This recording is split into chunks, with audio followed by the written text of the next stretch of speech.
Hey, Sean, with the way that Brett and Stetson played yesterday, what impact, if any, does that game have on how you'll approach the quarterback position over the remaining two preseason games? Yeah, we'll just continue to evaluate it one day at a time. There's going to be a lot of situations in the next week. Tomorrow we'll have a good practice, get two opportunities against the Raiders, and what's going to be a lot of good competitive work. I think it was the first preseason game. It was one of the things that goes into our evaluation process, but it's certainly not the end all be all. And we'll continue to just kind of use it as part of that process. But it's an ongoing evaluation, and it's not exclusive to the quarterbacks. That's really for our whole team. Gary, you're in rare form, Gary. Yeah, this is just like old times, man. I feel back at home. Gotta start out right. Can you hear me now? I can hear you now. Okay. Just any injury updates coming out of last night? You know what? I just finished up with the coaches on some stuff. And as far as what I've seen, I'm going to get with Reggie after I get with you guys. But the only guy, it looks like Zach Thomas may have tweaked his knee a little bit, Gary.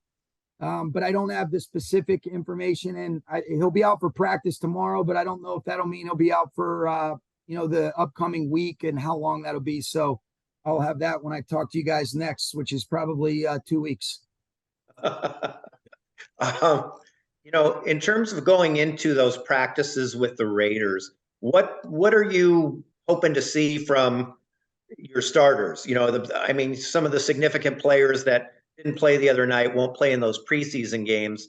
But what do you want to see from them in these practices? Good execution. We don't game plan for those. I think it's good ability to use the foundational rules that we have set up offensively and defensively. You try to set up good competitive situational ball and more controlled settings. Within the different emphasis that we'll make, Gary, we're going to be touching on a lot of different things. And so I think it's the consistency. It's the production. It's the things that all 11 need to be able to do to play at a high level, whether you're talking about offense, defense, or even on teams. The punt return last night that they had for a touchdown is a great illustration. We had a lot of guys doing what they're supposed to do. A couple people at the point of attack don't do exactly what they're supposed to do, and it goes 80 the other way. And so that's what you love about football in terms of it's the greatest team sport that there is. And that's where it's important for us to continue to come together, gel as a team. But I'm looking for good production in a lot of different situations, good execution of the fundamentals and the techniques, and then the consistent ability to be able to problem solve and move from one snap to the next if it doesn't always go our way. And that's good ops for us as coaches as well. And then finally, what kind of change is Stetson Bennett going to see when you guys get into this kind of joint practice thing with, first team players going, for the Raiders and for you guys? In terms of like his reps, or I'm not sure if I'm just from your perspective, it seems like the game's probably going to speed up even more with frontline players out there. So, how will you prep him, and what kind of will you relate to him in terms of? Yeah, I got you. I understand what you're saying now. I think the most important thing, Gary, is especially, not exclusive to quarterback, but especially for the quarterback position, you can't go from A to Z. The things that we're talking to Matthew about, like that's not important for Stetson to play at his highest level for where he's at right now. So you don't want to skip steps. I think you want to be able to make sure, Zach does a good job where there's going to be a goal every day of just getting some more ownership in terms of the rhythm and the timing that we're playing with. The ownership of being able to visualize these formations and motions when we're calling plays or calling two plays. And so it will speed up, but I still think you want to focus on the foundational pieces and principles of playing the quarterback position relative to getting in and out of the huddle, activating motions, using your cadence, and then being able to play within the timing and rhythm when we're throwing the football. Those are the things that we'll continue to emphasize. And I think you just mentioned it. Things will happen a little bit faster, but I do think one of the things that we liked about this guy that was on display a couple times last night is when the ball's in his hands, he can click through some things quickly. He feels and has a nice understanding of space. Might not be able to exactly tell you exactly what coverage, but he knows, all right, where we're trying to distribute the field and how I can click through a progression a little bit quicker. And then I think he'd be the first to tell you guys there were some decisions that he surely got away with last night that could have really been detrimental to some of the scoring drives that he was able to get going with his teammates. Adam? Hey, Sean. Just curious, we know guys like Matthew and Aaron and Cooper won't be playing in the preseason, but do you anticipate all of the veterans who didn't play last night to sit out the entire preseason, or are there any of those guys who could end up playing in the next 2 games? Yeah, that'll be something that a lot of it is predicated on if we feel like we got the necessary work in these practices. And so if we feel like it's best, it's kind of on a case by case, it's case by case as it relates to each individual player. But if we feel like that's going to be best to get them healthy and, ready to go for Seattle, but accumulate some of that experience in those preseason games, then we'll do that. The thing that I've always liked, Adam, about the chances to compete against other teams is you get a chance to really go against some of these other players that some teams have kind of tilted towards holding out as well in some more controlled settings. But it ramps up and you try to make it a good positive stress that these guys feel.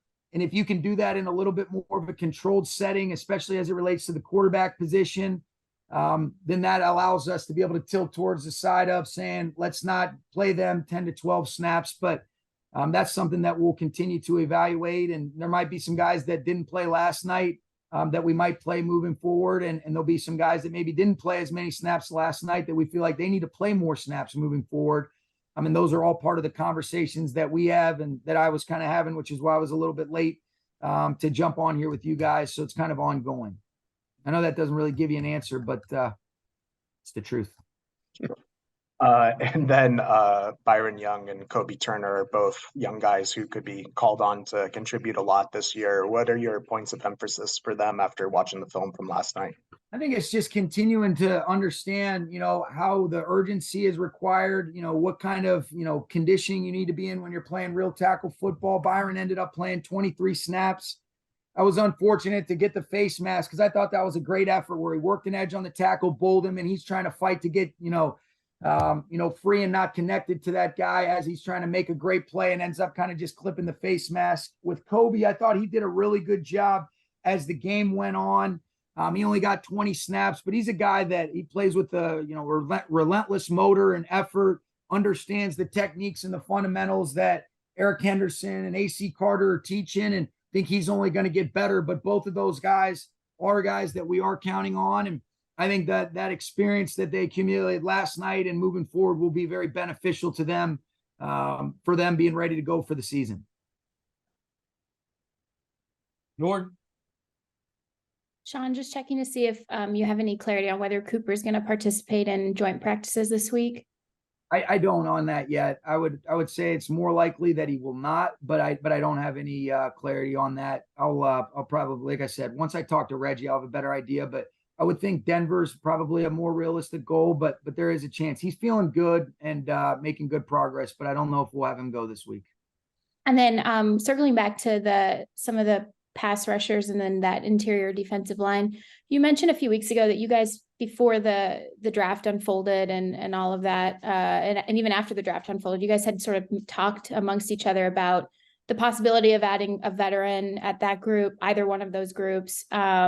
Is that something that you guys still discuss through the preseason, or is that something where you don't have enough of a sample size yet with these younger players? Well, I think you want to continue to evaluate, but I think like what you've seen with some of these other additions, whether it's an Ahkello Witherspoon, whether it's a DeMarcus Robinson, Royce Freeman, even bringing John Johnson back, those are things that we're always monitoring. I think it's a little bit harder to evaluate some of those guys on the interior parts until you get into some of these game settings, Jordan. And so there was a lot of things that came out of last night that we can really do a good job of communicating and emphasizing some of the areas of improvement.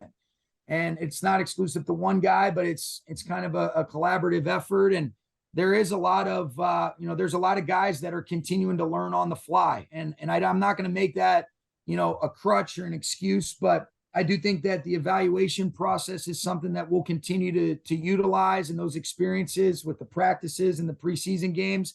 But if there's a guy out there that we feel like fits based on, our cash and cap, kind of some of the restrictions there, I would definitely say you never say never. But, those are hard things to be able to find, especially as it relates to those positions.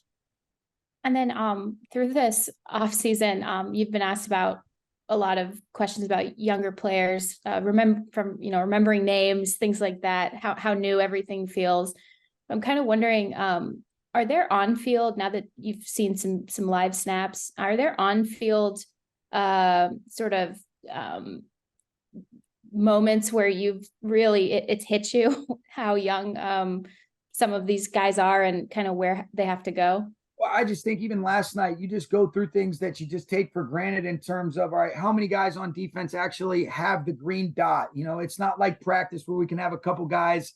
How about even, we're not going to always stop the drill and say, this is a 2-minute drill. I mean, some of our defensive guys were going to huddle up, when they're in a 2-minute situation yesterday. And so you just don't take anything for granted. And the guys are so coachable, Jordan, and they want to learn and they want to do it right. And that's where there's such a premium, no matter what kind of team, in the clarity and the communication, but even more so on our end.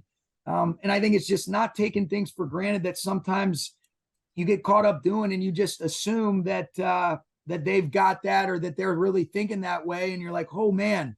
And it even has really challenged us to think through, okay, how do we create this in the practice settings, but also how do we simulate the game-like settings and situations where we're not going to be in the middle of the field, whether it's me or Raheem, even when we are in these college settings. And so, though last night was a good illustration of a lot of different things that occurred that you just don't want to take for granted. But I love working with this group because they want to do it right. And if we get it communicated, they get it fixed usually when we repeat those opportunities or those same type of circumstances and situations.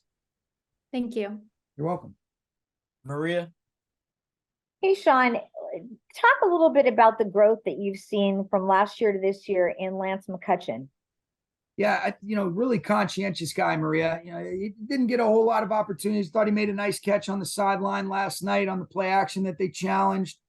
But I think he's just, he's a great kid. Really has a better understanding of some of the things that we're doing. And really, when you talk to Eric Yarber, Jake Peets, KJ Black, everybody likes this guy. He's got aggressive hands, but I think it's just more about the work that he's put in, the confidence that has been earned as a result of that work in terms of understanding the big picture. And sometimes at the receiver position, so much of it can be just, boiled down to some opportunities. And even in the settings last night, we don't game plan at all. There's a very regulated menu of plays that we're using. And sometimes the ball can come your way where, you can feel like you're really a factor. And then sometimes you don't get as many chances, but I've been pleased with Lance, and he's always a joy to be around. And Sean, when you talk about the younger guys learning the process of the new call, the new plays, all of it, how long does it take for them to that innate trusting of themselves, but putting into play all of the new things that they're learning? How do they sort of balance that? It's a good question. I think that's something that we're always striving to try to figure out the answers, Maria. But I think what we can try to do is challenge them to use the tools, not be afraid to fail, so that you can actually have some of that growth occur in a smart way. You don't want to use reckless tools, but you want to be able to try out some of these fundamentals and techniques in a situation, in a setting like these practices. Go shoot your shot in some of these preseason games. But I think the more that we can create those situations and scenarios, whether it be on the practice field, these preseason games, and then ultimately accumulating experience in the games, the better equipped our guys are going to be. And I think there are certain players that are just quicker studies than others. But I do know this, if you have the growth mindset, then that's where, putting the work in and understanding that the good results, or even if you don't get it, is a reflection of that work that you're putting in. It's not just based on an innate ability when you get to this level.